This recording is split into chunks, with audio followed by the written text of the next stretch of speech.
Paul Tabashnik is an IT professional and musician who suffers from an unusual disorder called misophonia. He literally can't stand sounds like someone chewing or scraping a knife on a plate. Oh, and we got the plastic plates. It might have been a worse mistake. No one should have to live that way. Tabashnik wrote this song to try to explain to friends why at dinner he might snap at them or his eyes might suddenly flash with fury, instantly provoked by an innocent sound that most of us wouldn't even notice. It's an anxiety more than anything. Like, you don't understand why it's happening. You try to rationalize it, you try to see things from their perspective, but you just can't. You know, rationality just kind of leaves you. So I guess that's rage, but it really is just a loss of cohesion. Everything suddenly becomes about this sound. It's been my constant companion all my days, and it'll spin me in my grave. Everyone with this disorder would say the primary feeling that they have is indeed rage. That's Judy Crothmer, a scientist and Tourette syndrome activist who's author of the book Sound Rage, a primer of the neurobiology and psychology of a little-known anger disorder. When they hear a sound like chewing, the popping of gum by the person next to you on the bus, or the crunching sound of popcorn at the movies, there is a physiological buildup of absolute anger. There's a physiological need to flee, to get out of there as fast as you can. And there's an emotional component as well, which is hatred. There's a feeling of the person who's doing that is doing it on purpose. I guess that's actually a cognition. So the overall thing to this disorder is just tremendous anger. The disorder is known by several names: misophonia, soft sound sensitivity syndrome, or sound rage. It's much more common than you might think. One study reportedly found that 10% of a European population suffers from it, and Crothmer says it almost always starts between age 8 and 12 or 13. One day you're fine, and the next day it's there. The next day a sound sends you into rage.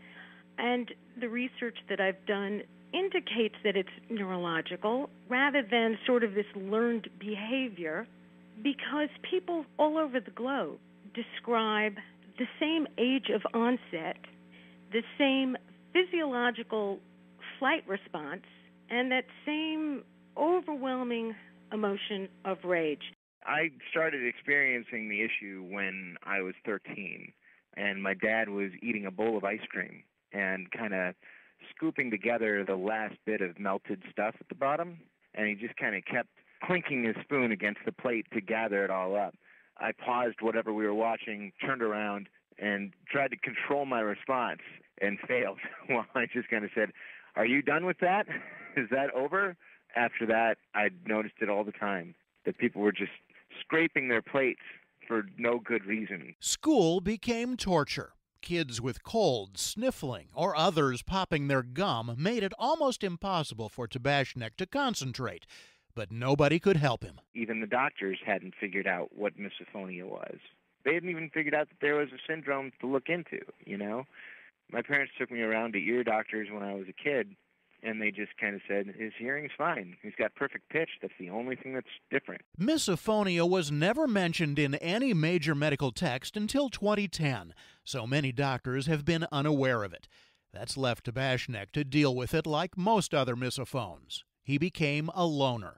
He says he never hung out with many people, and dating was often disastrous. My idea of a first date when I was going on a lot of those wasn't going out for a meal so much as, well, let's go, let's go do anything but eat. I had relationships fall apart because when somebody is told that what they're doing is annoying you beyond reasonability, they tend to get defensive about it. Well, what do you mean? Everybody does this. People with this disorder build through time a need for an expanded personal space. It's a way to protect yourself. That leads to difficulties in trust, which leads to difficulties in intimacy. Literal difficulties. It's difficult to sleep next to someone who snores. It's difficult to have intimacy if breathing sounds bother you. But I must say that people with this disorder do prevail, have children, fall in love, and are certainly worthy and deserving of a life of joy. Tabashnek says he's found an understanding girlfriend, but his song still describes intimate meals in separate rooms. Finding joy often takes a long time and a lot of misdiagnosis. Tabashnek's parents, for example, became convinced he had a mental illness. Crothmer says that's common. If you have this disorder and you get on the metro in the morning to go to work, you're going to look around to see who's reading a newspaper because of this crumpling sound. Or if you're on a date and you go to the movies, you're going to look around before you sit because you really need to know who's going to be chewing that popcorn or who's going to be sucking on a straw. Well, that's called hypervigilance. And if you go to a therapist and you say, every day I'm constantly on the lookout for who has a cold, they say to themselves, hypervigilance. You have post-traumatic stress disorder, and maybe you were sexually abused. I've read or spoken to many people who've got that diagnosis and had to create a story from their childhood of an external event. Or someone with misophonia may describe their suffering another way when they go to a therapist, prompting a different misdiagnosis. I say to them, these sounds, these visuals take over my life, and the therapist says to themselves, you're obsessed with sounds. You have OCD. So when you're misdiagnosed, of course, the therapy is inappropriate. And so people who do go for help often don't get the help. Or you go to a psychiatrist and they think this is an anxiety disorder. You have so much anxiety about living with this.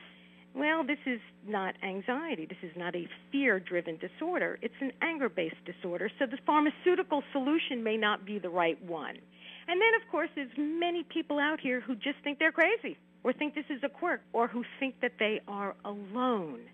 And so they don't know where to go to seek help. I was put on a cocktail of antidepressants and antipsychotics at one point that did very little but calm me down and make me unable to really communicate, but still angry. Still constantly angry whenever I would hear the sounds. Scientists are only beginning to look into the causes of misophonia, but some of the disorder's characteristics have enabled experts to make some firm conclusions. Oh, it's a physiological disorder, absolutely.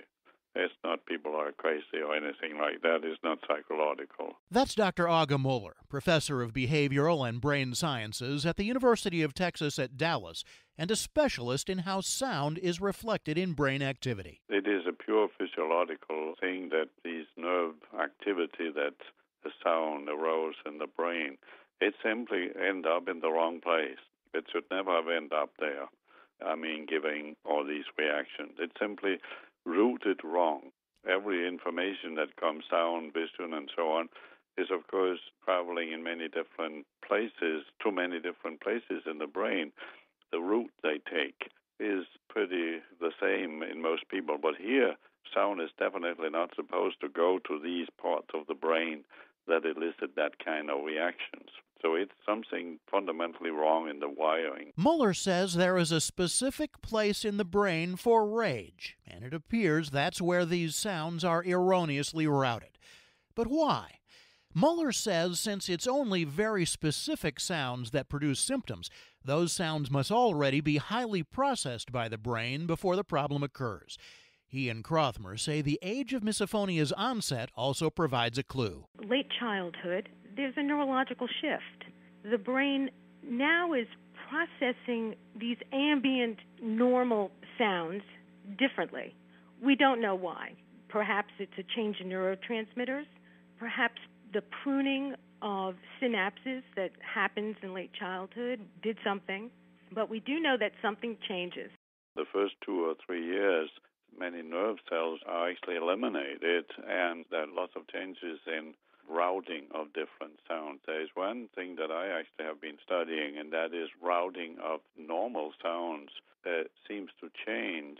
It's different in children who are younger than, say, 12, 14 years compared to older people. That means that sounds in a child who is younger than, say, 15 years, 14 years, sounds take a different route in the brain than it does in adults. Adults can often choreograph their lives to deal with misophonia, but children often can't. That's why Crothmer says researchers and therapists who deal with patients should be focusing on children. For them, the disorder is new and still so unknown that they're especially vulnerable. Children, by virtue of the fact that they're kids, feel powerless, and in fact they really are powerless. They may be in a family where the family really thinks the child's simply acting out or being aggressive or is making it up.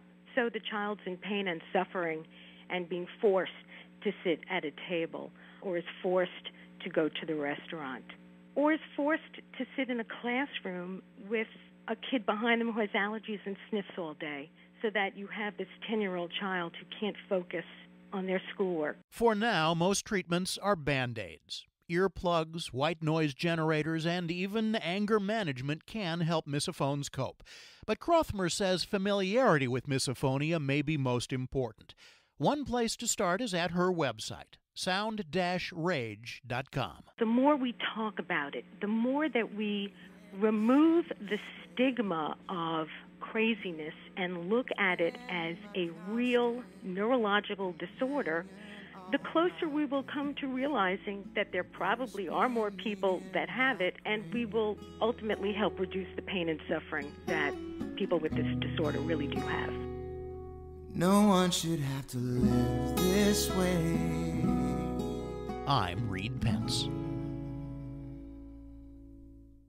Do you or someone you love have Parkinson's disease? For the more than 5 million people worldwide living with the disease, seeing a doctor who specializes in Parkinson's can help optimize care.